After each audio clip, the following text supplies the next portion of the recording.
Well, thanks to everyone for coming. It shows that people are really interested in the truth, the facts, and what's going on in this community. Now, I don't know how many of you have already read John's book, but if I may, it's like a book in 3 parts. It's about John and how your childhood and your parents led you to see government as a force for good and to revere the presidency and other institutions of government. It's, and in that vein, how you have come to see Trump as a personal affront to everything you hold dear about our country. Second, it's a personal exploration. And then secondly, it's a truly cinematic and dramatic account of the 23 days of the Trump hush money trial. And third, it's your reflections on where we are as a country today. I hope that's accurate. Okay. I would like to start by just asking you, why were you compelled to write this book? Because I know it was a book you could not write, right? Yeah, I actually have a little section. It's done in short chunks, this book. Very different from the other books, 2 or 3 of which I've talked about in this forum, you know, where I'm not in the book at all, like my biography of Jimmy Carter, my book about Franklin Roosevelt, and my 2 books about Barack Obama. There's no first person at all.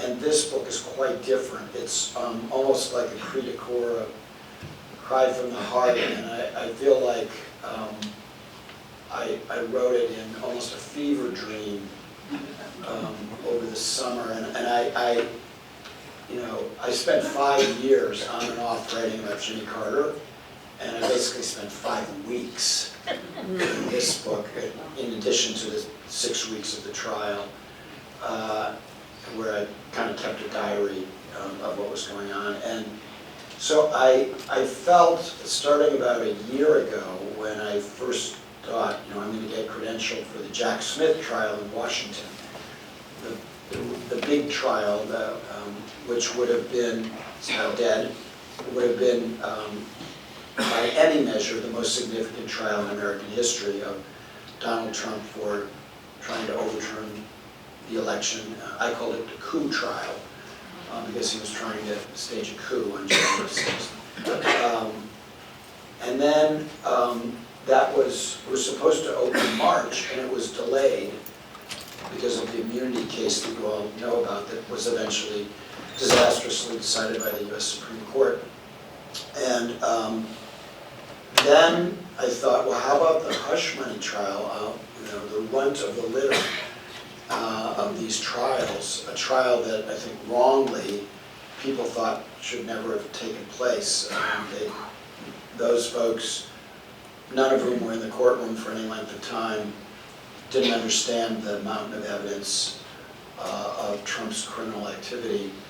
And I just felt compelled, like I had to do this. I had to do it because of, you know, what happened to Shay Moss, the Georgia election worker. I had to do it because of what happened to the Capitol police officers who were beaten on January 6th. And I could, you could go right down. I had to do it because of the phone call, 11,700. But you could go, well, what does that have to do with the hush money trial? And my answer to that is, it is related because all of these were efforts to hold Donald Trump to account. And I decided that I felt compelled to bear witness to holding him to account. And I decided, after reflecting on an interview that I once did with Richard Nixon, that I was kind of put on earth to bear witness. That's all I bring to the party. And at what point did it crystallize for you that this would be a book about you as well as about the trials of Trump? The honest answer to that question, when my agent told me that was the only way it could be published.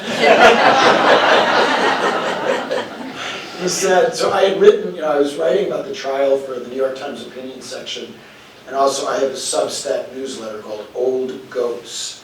And I was writing for that, and and then some of it would be published in the Washington Monthly, which was the first magazine I ever worked for, and they got me the credential for this trial. That's why I was in the courtroom every day. But after the verdict, and I decided I wanted to try to turn it into a book, and my agent said, the trial itself is just not enough for a book. It's funny, and it's kind of bawdy because it was the Stormy Daniels trial, and it's really good reading. But he thought, and I think correctly, that it had to be about. He wanted me to call it my Trump trial.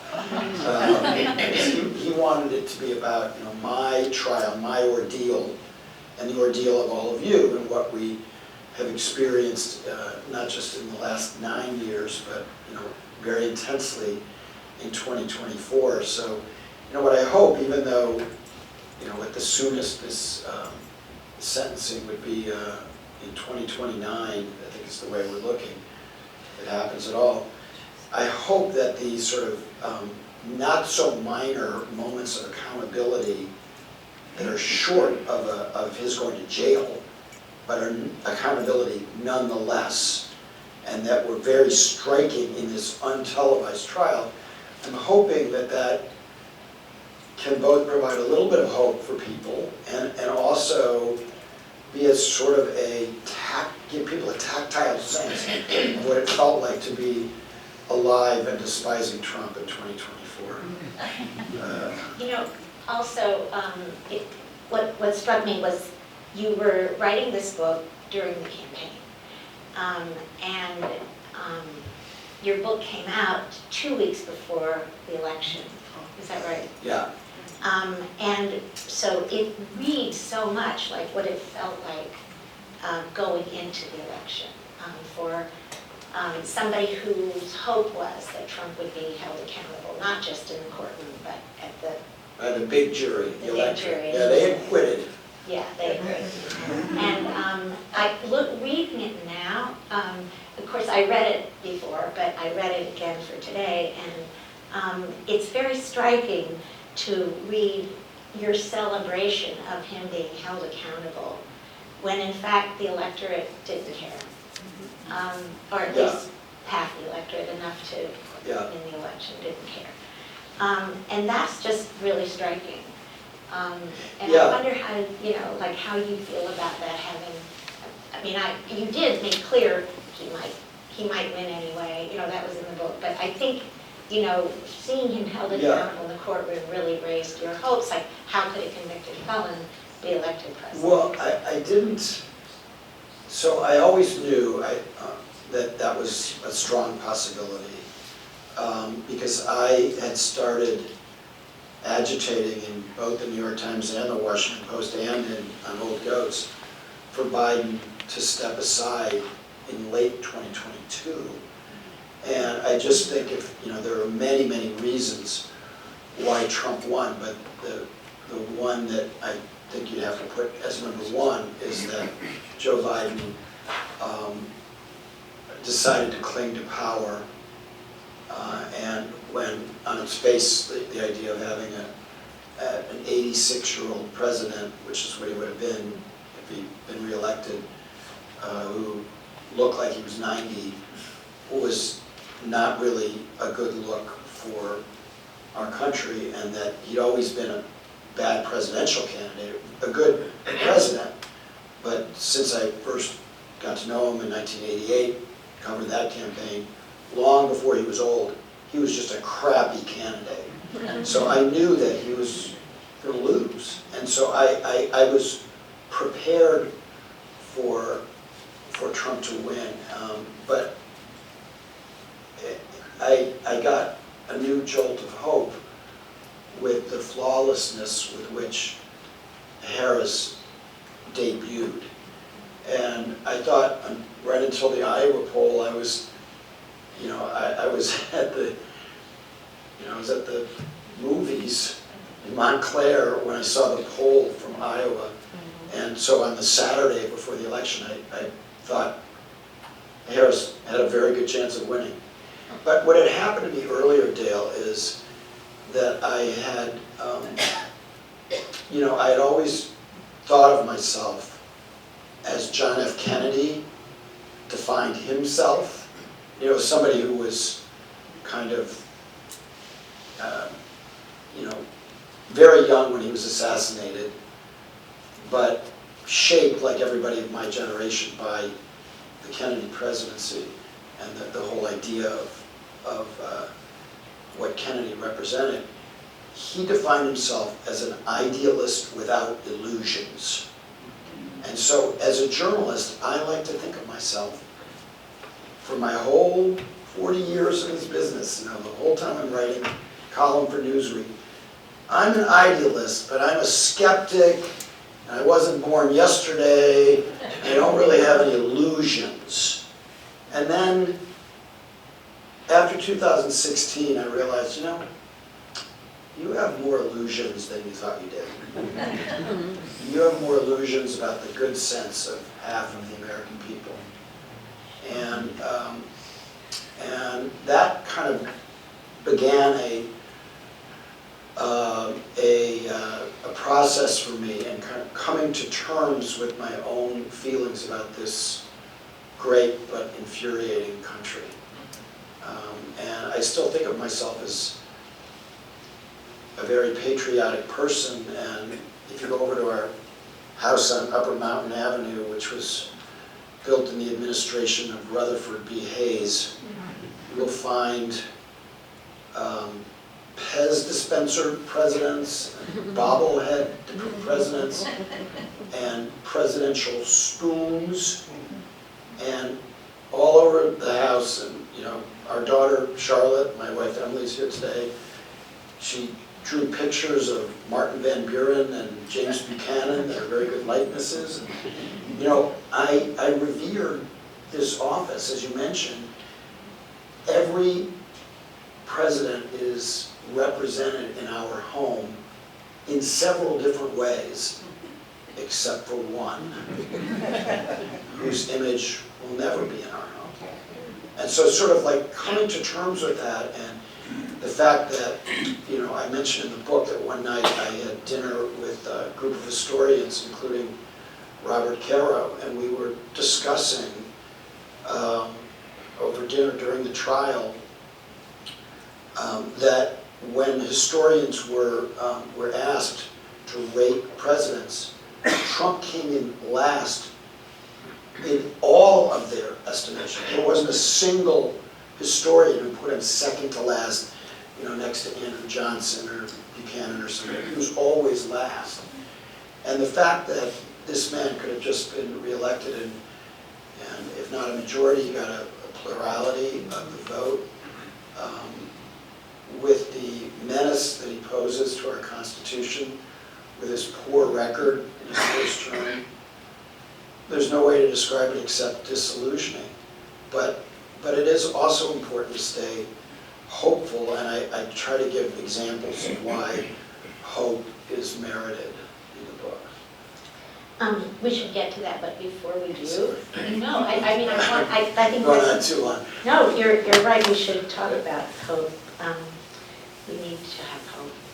But anyway, I thought that when you're talking about the absence of common sense in half the electorate, I found one of the most fascinating elements of the election to be the information divide among voters, not just the voting divide. Like when you were saying every historian ranks him last.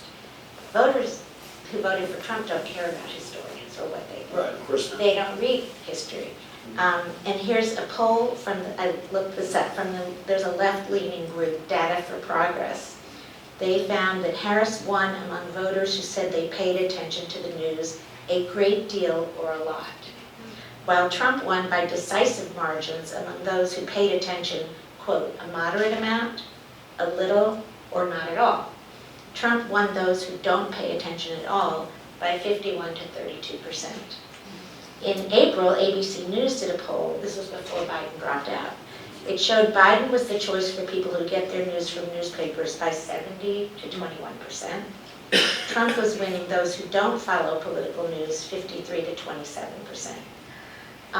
So I was thinking, you're a media critic, or you were, before you were a historian, and I wonder why you think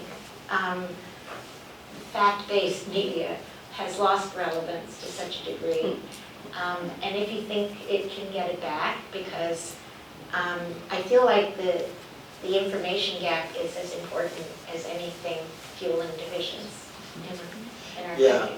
We could talk about that, for the next 5 hours, but it was clearly an important factor in this race, and I write in the book about what I think of as the retreat from the sovereignty of fact, and we also used to live in a world where what you and I wrote and appeared in, mainstream publications mattered. And I still think it does matter, it just doesn't matter nearly as much as it did 20, 25 years ago. So Michael Tomasky in the New Republic, I think, had a great image. He said that in the old days, like in the 20th century, mainstream media was a beach ball and right-wing media was a golf ball. And today, right-wing media is a basketball and mainstream media is a volleyball. So it's still a ball, it's still pretty big, but it's not as big in terms of its influence as right-wing media, which plays by different rules. And this is the important thing. So it's not like two different sources of information that are playing by the same rules. One has a respect for truth and fact, and the other, not to put too fine a point on it, does not. So you get a fire hose of lies. The 2020 election being stolen, only one of them. And so this election was polluted by lies that a lot of people believed, and then other things that were the truth, like the fact that General Milley and General Kelly both thought that Trump was a dangerous fascist. A lot of people, it's not that they didn't believe that, they never even heard it because they didn't read it on X or come into contact with it in the media that they did consume, because it obviously wasn't reported on Fox or in other places. So this is a huge problem. There's no easy answer to get out of it, but it doesn't mean that we're condemned to that these election returns are dire. I mean, the margins were very small. The other thing to remember is, if you go to the data progress figures, you need to distinguish between people who vote in midterm elections and in presidential elections. So there were about, I might be getting this number wrong, this year I think about 160 million people voted, and 2 years ago 112 million people voted. So there were a lot of people voting this time who were what are called low propensity voters, and Trump carried them. These are people, they only vote once every 4 years. They don't vote in school board elections or in midterm elections. And large numbers of them are not college educated, and that divide between college educated, which favored Harris, non-college educated, which favored Trump, is one of the most significant divisions that we have in society now. So all I'm saying is, not to be Pollyannish, but the numbers that you're mentioning and the ones that I just mentioned add up to, and a history of midterm elections with only 2 exceptions in the last 150 years going against the party that controls the White House, suggests that 2026 will be a good year for the Democrats. You'll wait to see. Yeah, wait to see. I'm very hopeful about that. For the college educated, non-college educated, college educated vote way more in midterms, 112 million, disproportionately college educated. And that's why it was a big surprise in 2022. Everybody thought that the Democrats, there was going to be a red wave, and it didn't come.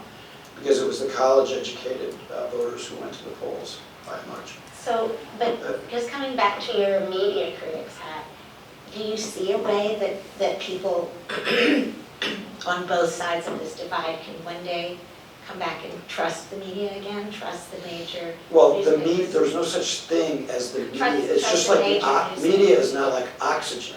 Right. Well, there are also no newspapers. They're just news organizations, right? The major newspapers. No, I don't think it's a matter of trust or not, or lack of trust. Although in a larger sense, trust in institutions is the key variable. And to the extent that the mainstream media is an institution, there will have to be some ways back. But I think, remember, the half of the electorate that went for Harris, they might bitch and moan about the New York Times, but they still read it, they still trust it, right? On some basic level. I mean, again, they might say they don't, and they might want to beat up on it, and they might be right in certain particular cases. But they are still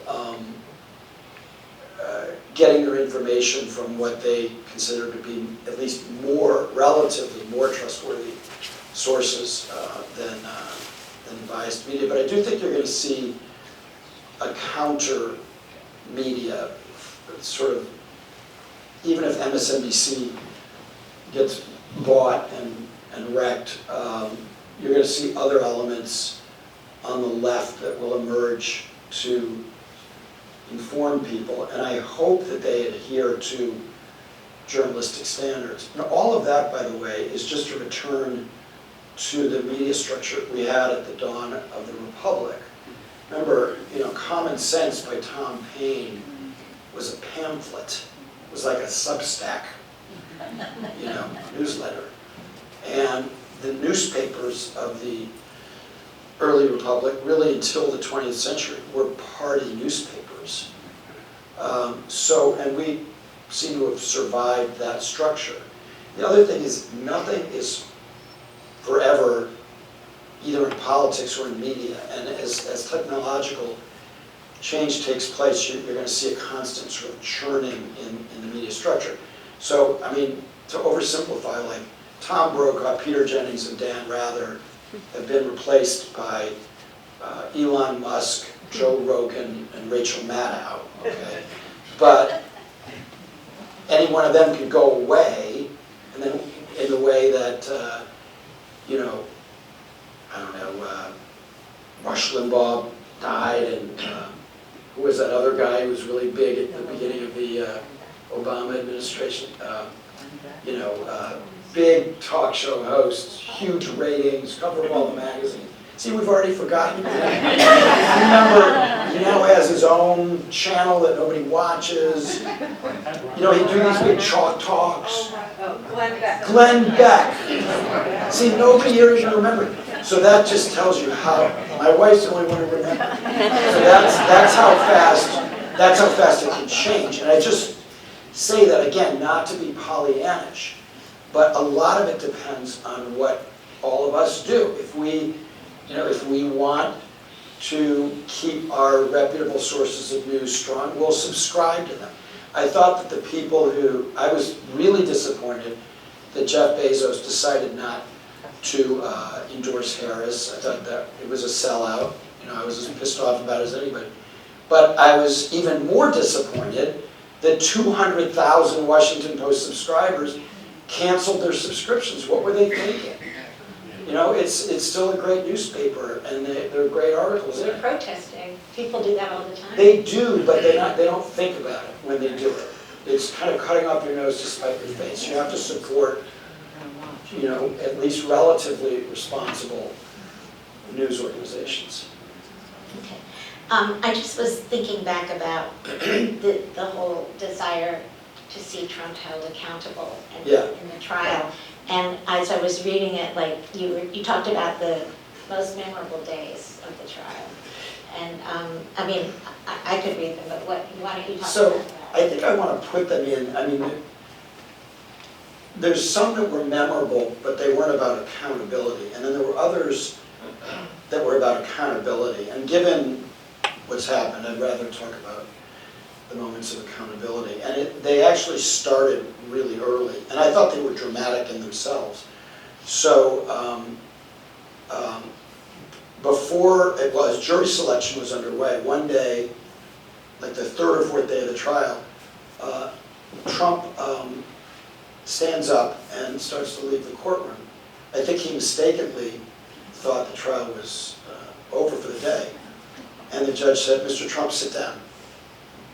And so he, like the obedient schoolboy he never was, he sat down. And then 8 times a day, so if you multiply that by 23, that's a lot of times. 8 times a day, the jury and the alternates walked just as far away from Trump as the edge of the stage is. Trump is in the defendant's seat, defense table. They're walking like that to enter or exit the courtroom by a side door. And every time this portly individual has to, 78 years old, has to kind of, he has to stand and honor 12 ordinary Americans. Does Vladimir Putin have to do that? Does Viktor Orban have to do that? No. Is that a small but inspiring moment of democratic accountability? Yes. And then when the judge says, "Stop snickering," no, he says to the lawyer, Trump's lawyer, "Tell your client to stop snickering in the presence of the jury." You know, this is a man who has never been told to do anything. He has never had to answer to anyone since his father, Fred Trump, got Alzheimer's in 1991. He's gone more than 30 years until he met Judge Juan Merchan before he was held accountable for anything. So this is one of the reasons I found covering the trial so thrilling. And then, you know, at the end, when you see this Irish-born jury foreman who says guilty, guilty, guilty 34 times, and then Trump is sort of reacting impassively. We could see him from the front by using our binoculars on the monitors that had a camera with a view of him from the front. But then when it was time to go, when the trial adjourned for the final time, and he stood up and turned around and walked up the aisle. He would always go up the center aisle, not very far from me. And he looked like a guy who had just been punched in the solar plexus. That was accountability. He had pain on his face. Now when he goes to the cameras, he's got his game face back on, he's attacking everybody. But the idea that, you know, nobody ever laid a glove on him, not true.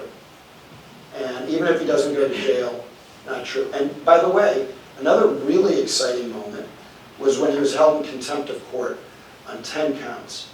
Now, can you imagine if any other president was held in contempt of court? It'd be a huge story. This wasn't even the biggest story of the day that he was held in contempt of court.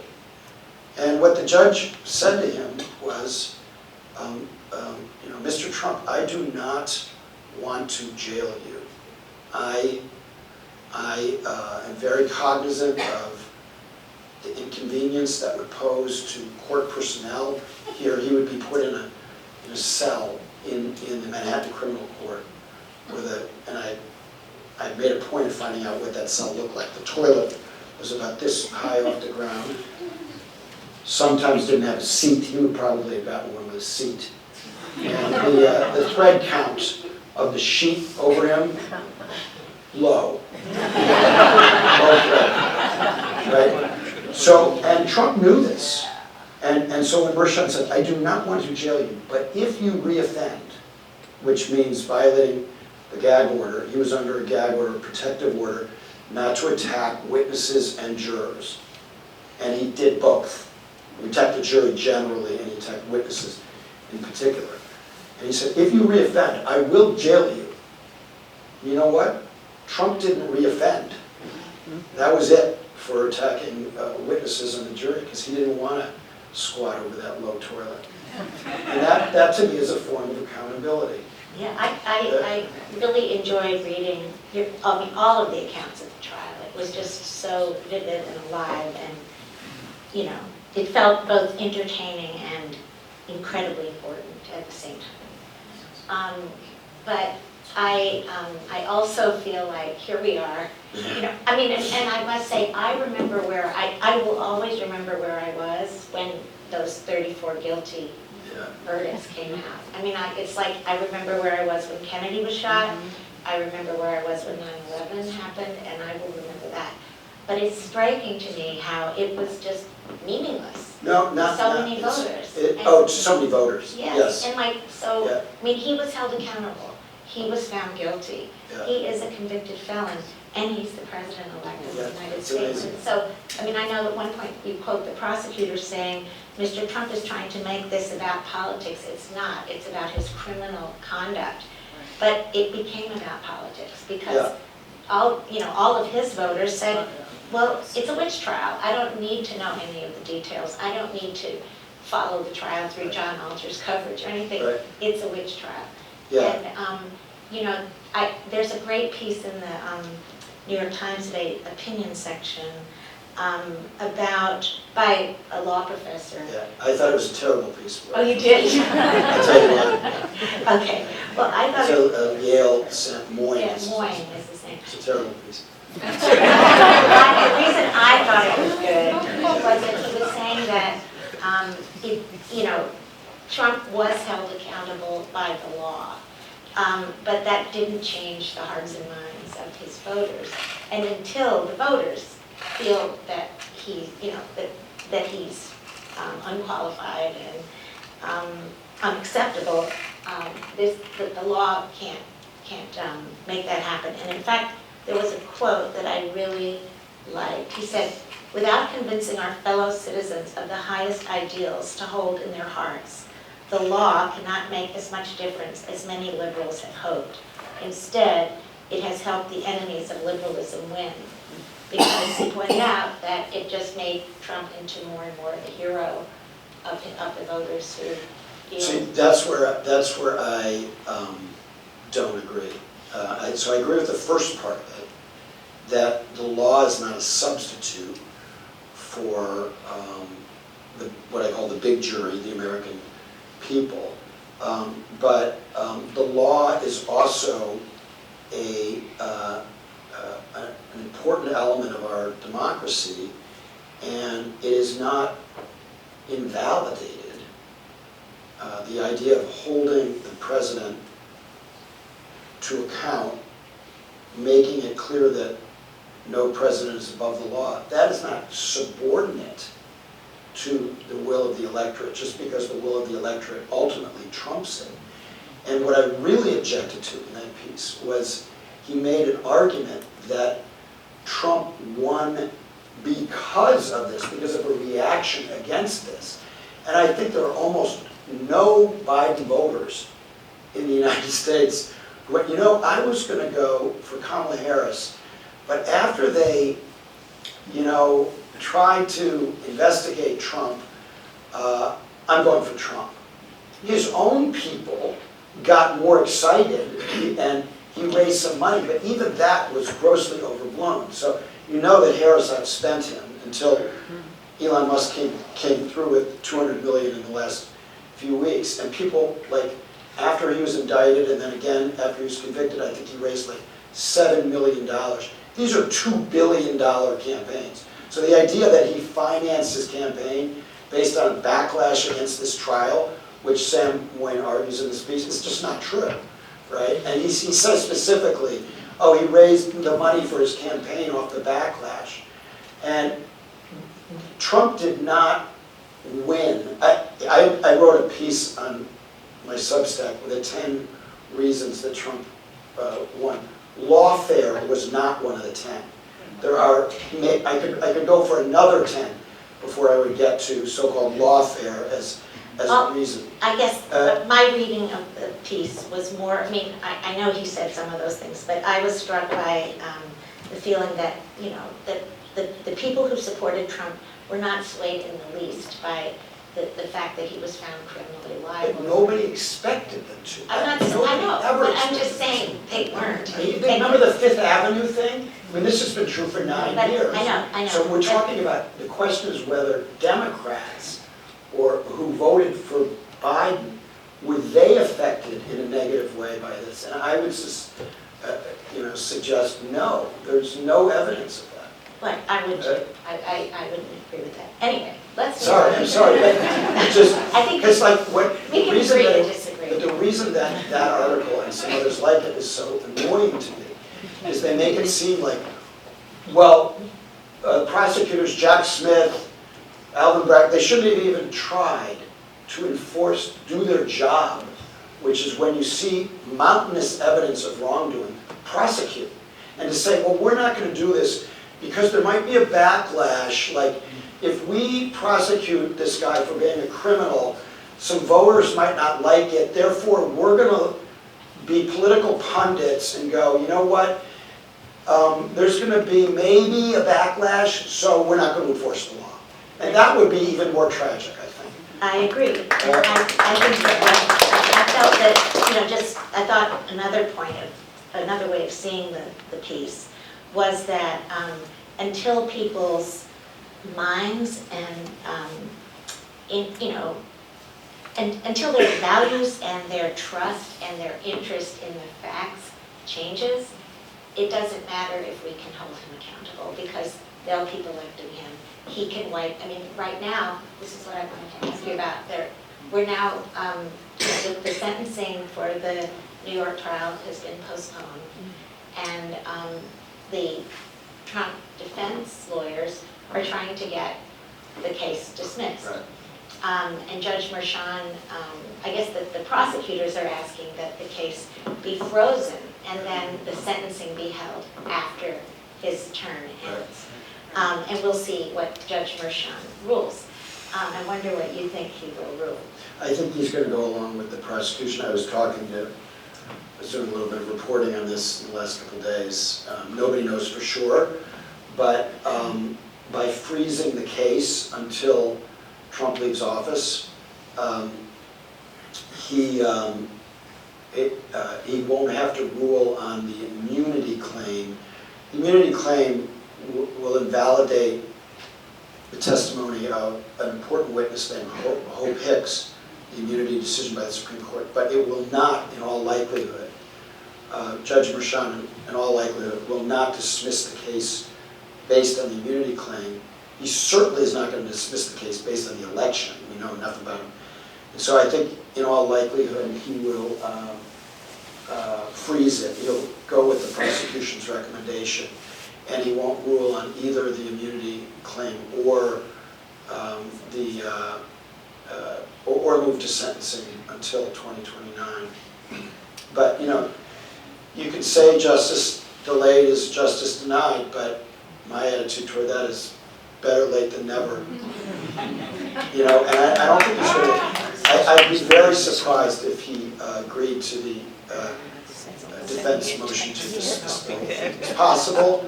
I could be wrong. I'm wrong about a lot of stuff, but I'd be very surprised. Based on your coverage and portrayal of him, I'd be very surprised if he dismissed. Anyway, I think we're probably that's a good place to stop. So we're ready for questions from the audience. Hi, my name is Lauren Carlton. I was waiting for the hope part, and I wonder if you could tell a little bit about the hope part.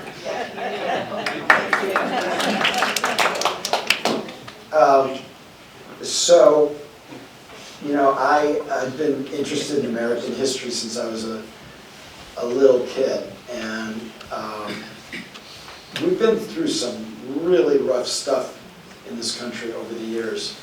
And I'm actually old enough, even though I was only a teenager, to remember the Nixon administration. So I heard somebody saying the other day, well, Trump he's not going to come and arrest you, but, he's going to come and he's going to, audit your taxes, and he's going to do that to all of his enemies, and, you guys are going to get investigated.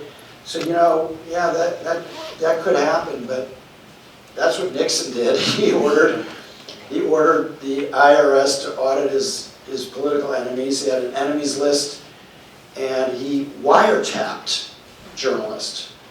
And so I think Trump is worse than Nixon for some reasons that I explained in the book. And actually the hush money trial, the charges of paying hush money, that's what Nixon went down for.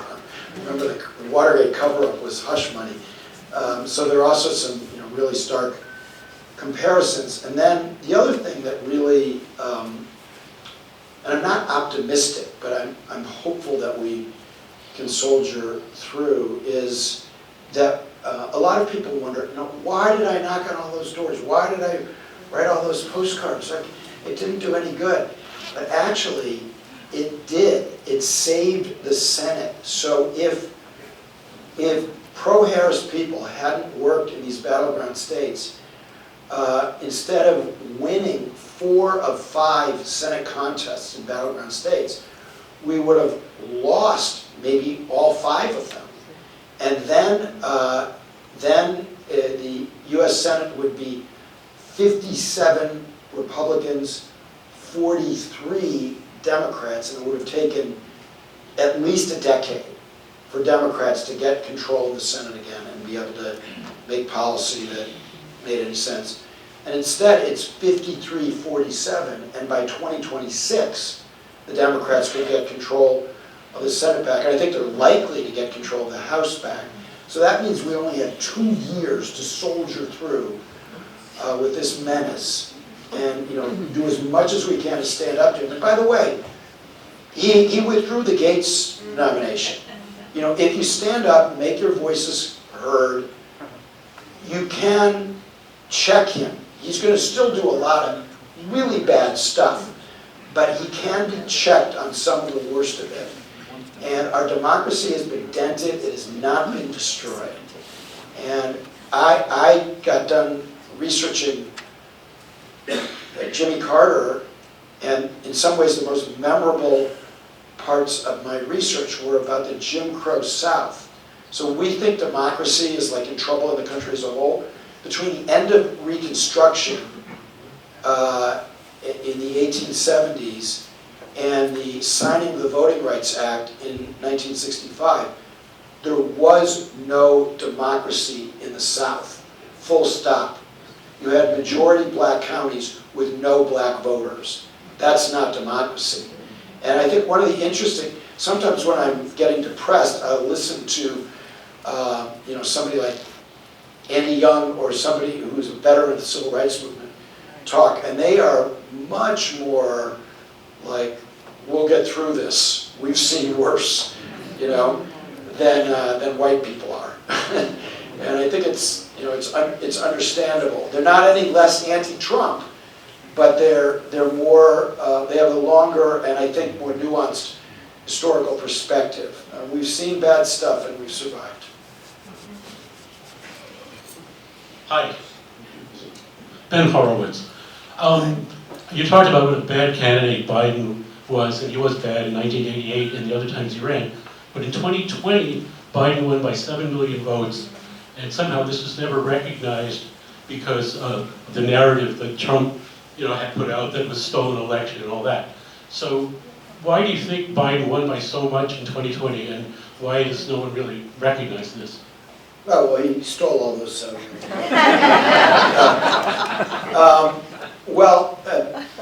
2020 was really an anomalous election. I mean, he didn't have to campaign, so people, he didn't make any gaffes or seem like he was too old or anything like that because he was, in his basement. It just wasn't a typical kind of campaign. And then, one really important contrast between Biden and Trump, which I think when you talked about Trump's political success and the way he spun this trial, is when he ran in 2016, I would say to people, Donald Trump is the most experienced person who's ever run for president of the United States. What are you talking about? He's never held public office. We've never had a president who wasn't either a politician or a general, who worked for the government. We literally never had a president who never worked for the government or served in the armed forces.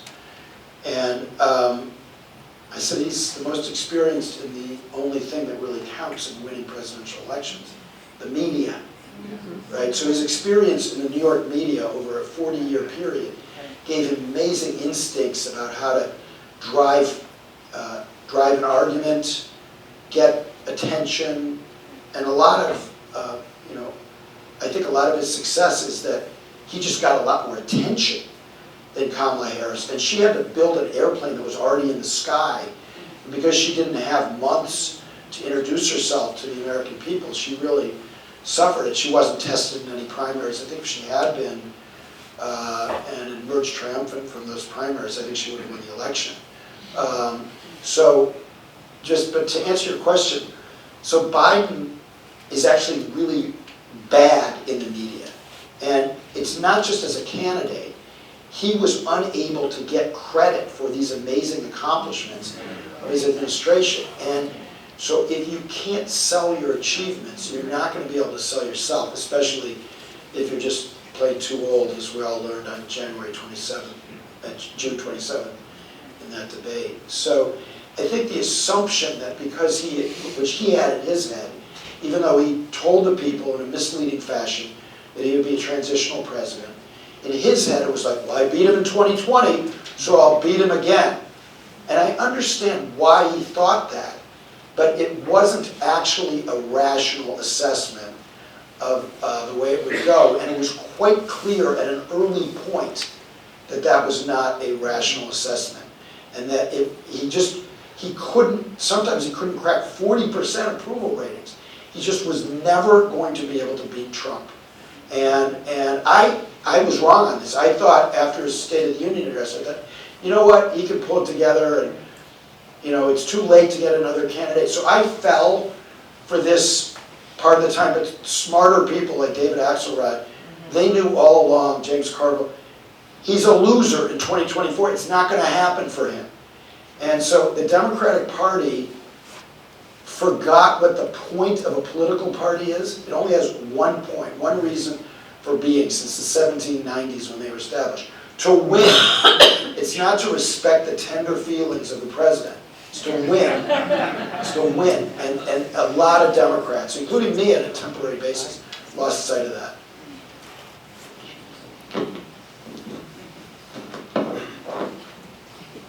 Hi, Jose Munoz. So Vance comes with a lot of baggage in general. He's not liked by the electorate. He's disappeared. I think his only role in the last couple of days has been that he's been shepherding some of the nominees around the House and the Senate. What's your opinion on Vance, and what's his role going to be in the future? It's really hard for vice presidents, especially if they're working for a megalomaniac, there's a reason Mike Pence kept a low profile, But I do think that he's going to have a lot of power. It doesn't matter that he hasn't been in the news in the last few days. That doesn't mean anything. He's going to have a lot of power because he's a smart guy. He's a very ideological guy. And he will dominate a lot of the meetings that he's in. Trump doesn't care in the slightest about policy. And so if you have a vice president who's intensely interested in policy, and a lot of government is policy making, he will be, I would argue, will be one of the most powerful vice presidents we've ever had, unfortunately. Anything hopeful there? Well, there actually is. There's actually a couple of hopeful things. So one of the most important things that Harris would have gotten accomplished at the very top of her agenda after codifying Roe versus Wade and a couple of other things, but really close to the top is the child tax credit, which is one of the most, it was very short-lived. It was a COVID provision that passed in 2021, and it was time limited, so it doesn't exist anymore.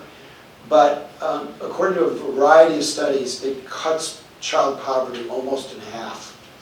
And interestingly, J.D. Vance has said a lot of nice things about it, about the child tax credit, because he's trying to move the Republican Party more on the side of families, and he wants the Republicans to have a reputation for being interested in working people. And so there's a chance that as part of the renewal of the tax cuts, which will be mostly a giveaway to billionaires, because they want these votes, they're really excited that they got these Latino, Black, and middle-class votes, they might be open to some less conservative social policy, and it would be J.D. Vance who would be pushing that. So I don't want to be Pollyannish, because somebody in the Senate told me that, it was Durbin, that he kind of believed this about Vance, and then Vance didn't show up for a couple of the key votes, so he was just posturing on these issues. So we don't know yet whether he's posturing or whether he wants to deliver on these issues, so they have something to tell these constituencies in the midterms. Yeah, John, my question has to do basically with a quote I saw in the Times, I think in this past week, by Ed Rendell, and he termed the Democrats' campaign as malpractice, and the fact that, they chose to run on abortion and threats to democracy, well, the public was basically telling them inflation and immigration. So my question is really, and I know a couple of people personally who are already disenrolled in the Democratic Party, and I'm on the verge of that myself, even though I've been a lifelong Democrat. But I see this time and time again, going back to Michael Dukakis, going back to John Kerry, Al Gore. They ran terrible campaigns.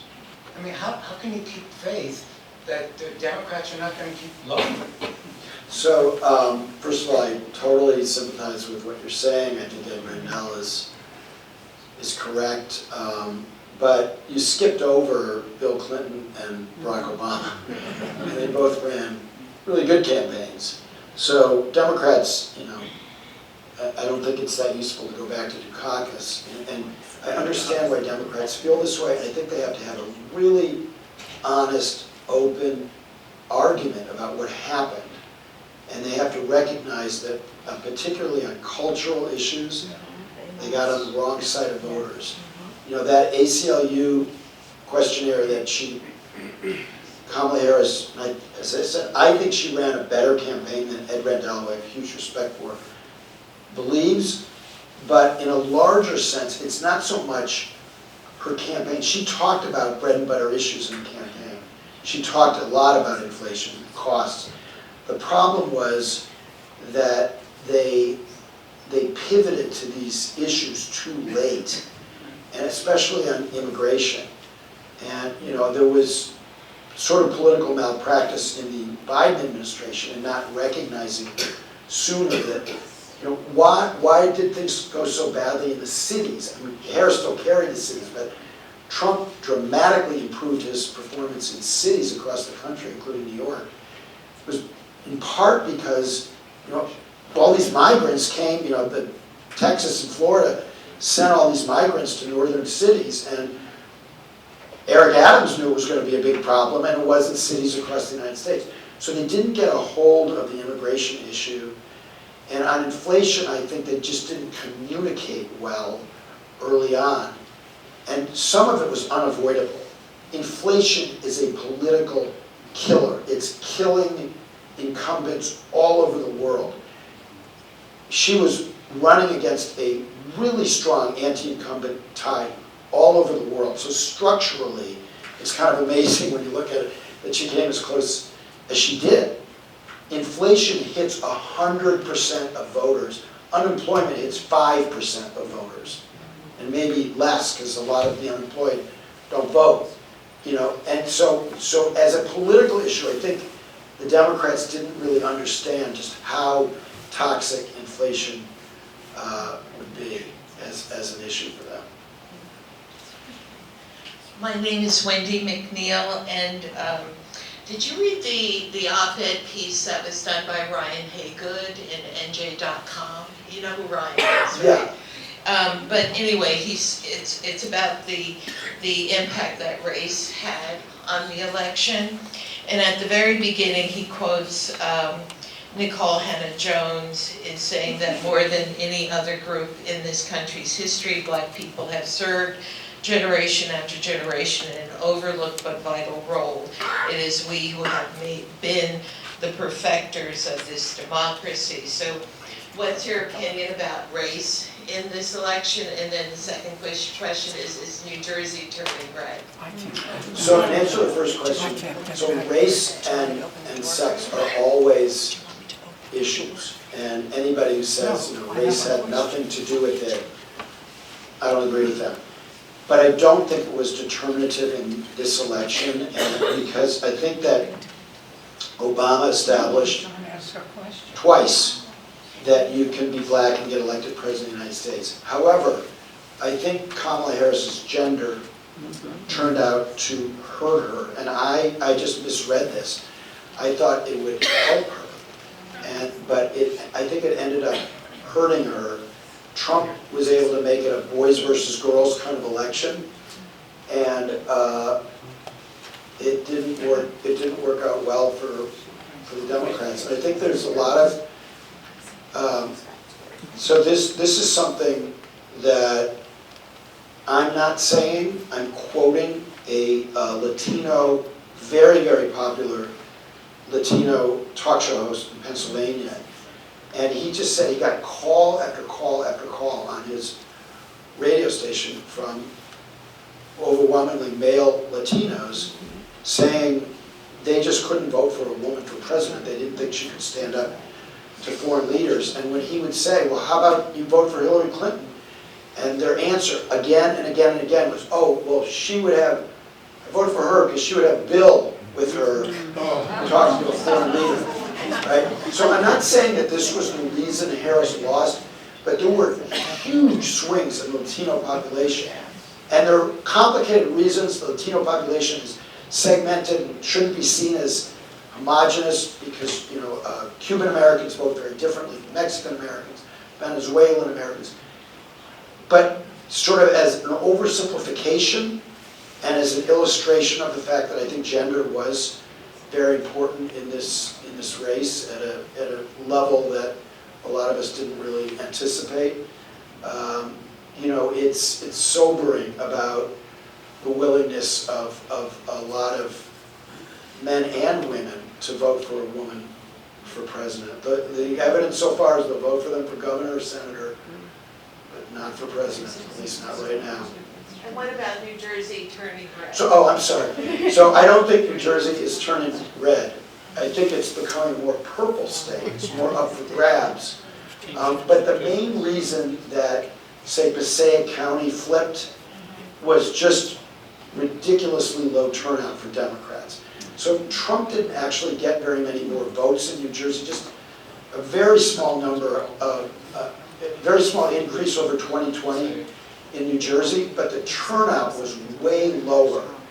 And it was Democrats who didn't turn out. So this is a thing that I didn't understand until recently. So you remember that starting in 2020, everybody got a ballot in 2020 because we were a very light state on COVID, and Murphy and the legislature got through this. So every voter in New Jersey got a ballot in 2020, not this year, but then. And so for large numbers of people, especially Democrats who were voting by mail, they just sent them in, and their kids did too. And this time, you didn't get a ballot automatically, you had to request one.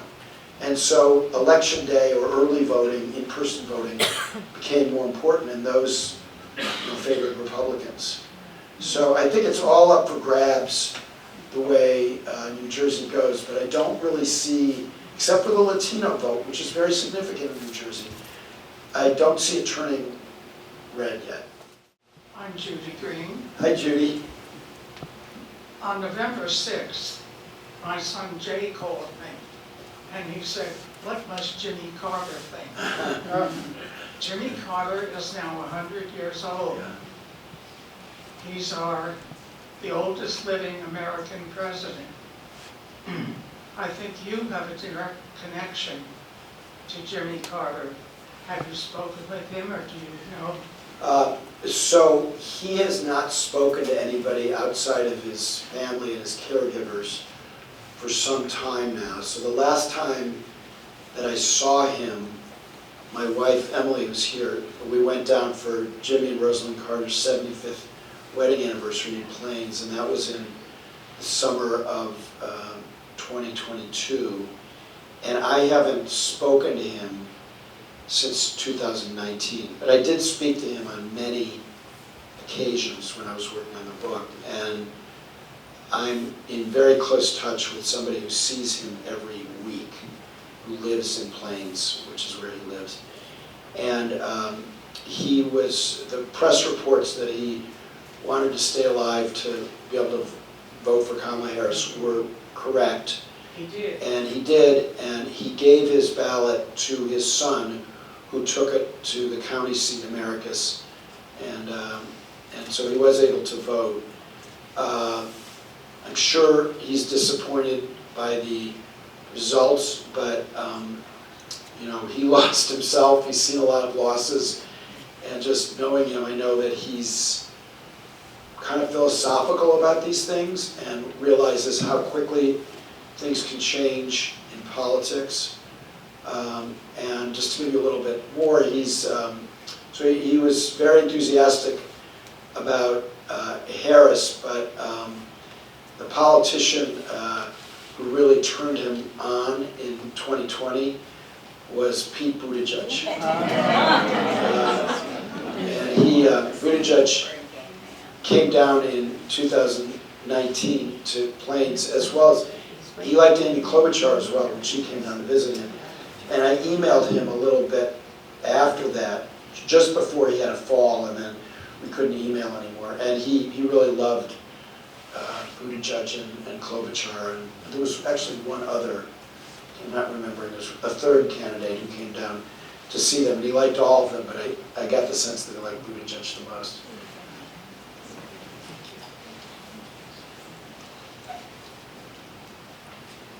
Thank you for your civility.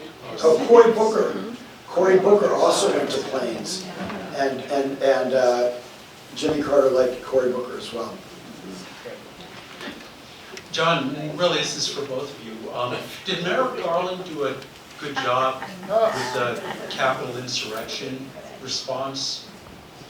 So I think that he's been unfairly criticized, and here's why. I mean, I wish he had pushed back harder and made a different decision, but so everybody knows that he was prosecuted 900 January 6th insurrectionists, but he decided to do it in kind of the old-fashioned way where you work your way up from the bottom, and then, and there wasn't time to do that, and until he got prodded by the wonderful January 6th committee, he didn't really get his ass in gear and get Jack Smith appointed.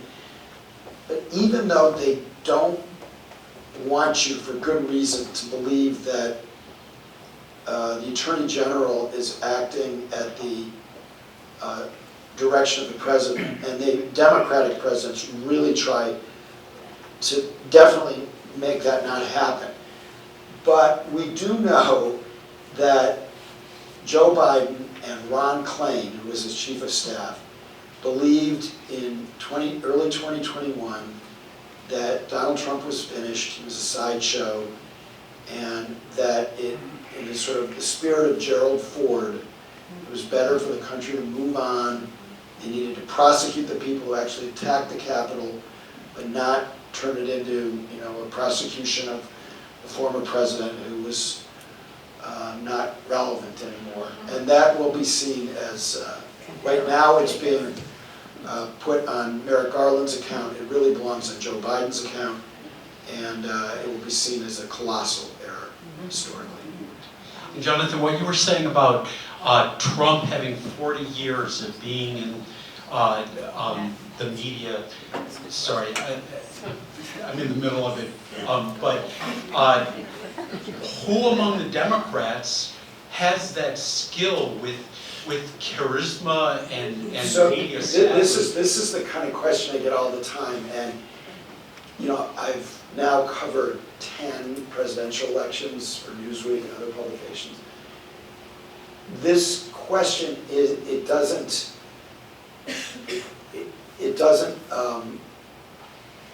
it's not relevant, to be really honest.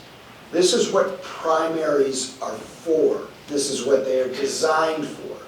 This is what they do extraordinarily well, is that they bring to the surface, starting the year before the presidential election, so in this case that would be in 2027, so a little bit less than 3 years from now, 2.5 years from now. 2.5 years from now, we will see who's out there, who has the moxie to run, and then they will be tested in the inferno, in the crucible of presidential primaries. And if you had asked this question, Jimmy Carter, he was at 0. In 1972, 4 years before he became president, he didn't even register in his own community. They said, his mother said, "What are you're running for what? You're president of a university? What? What are you talking about?" And the hometown press, they couldn't believe that he was thinking about running for president. Same thing when Bill Clinton first ran for president. Nobody thought this guy's going to be president. So there are actually, the Democratic bench is big. There's a lot of talent out there. I mean, just to give you one name, this guy Ruben Gallego just got elected to the Senate from Arizona. He's a fantastic candidate. He's got a war record. He's got all going on. Really good communicator. I don't know that he'll be the Democratic nominee, but the idea that there's nobody out there is just not true. So I hope that's a little hopeful for you. Thanks, John. Yeah. Stephen McGinnis, I'm from West Caldwell, and I'd like to apologize for Samuel Alito and G. Gordon. That's good. And I'd like to call your attention to... West Caldwell, though, but Grover Cleveland. Birthplace. And I'd like to call your attention to one of our biggest attractions, 108 Ravine Avenue, where a Trump supporter has a plywood caricature of Trump giving the thumbs up sign and holding an American flag nailed to his porch railing. Yes. So my question is, this may seem redundant in light of the second question the previous attendee just asked, but given that the Democratic bench was emaciated over Obama's 2 terms with the disastrous results of the 2010 and 2014 midterms, all these Democratic rising stars suddenly became shooting stars, given that Democrats don't like to run someone who's already lost a second time, and given that there were Democrats who ran for president both in 2016, I was a Martin O'Malley supporter, and in 2020, when there were as many candidates for the Democratic presidential nomination as there had been presidents from 1789 to 1950. Given all that, my question is it likely that Joe Biden chose to run for a second term in late 2022 because given all that history, given all that recent history, he might have supposed that there was no one who was ready yet for 2024? Yeah, but that's a good question, but that's a very self-interested way of looking at things. And, basically, the other thing that Biden and a lot of others said is, oh, well, somebody from the left will hijack the party from the far left, and that would have happened in 2020. Bernie Sanders would have been the nominee.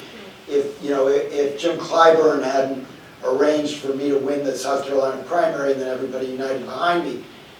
But Sanders and Warren were also too old to run in 2024. And who was the progressive who was going to run the party off the left cliff? Ro Khanna? I mean, there was nobody who was going to hijack the party and lead them to defeat. What there would have been a very interesting primary where all kinds of people, including Kamala Harris, would have come forward. And I think, I didn't used to believe that if there had been a primary in 2024 that she would have been the nominee, because I undervalued her political skills. She turned out to be a good candidate, and I think that she would have likely been the Democratic nominee, if there had been an open primary, but she would have been much more battle-tested. Her messaging would have been really honed. She would have had much more exposure. A lot of Americans, I think, said honestly, well, I don't know enough about her. These are people who only pay attention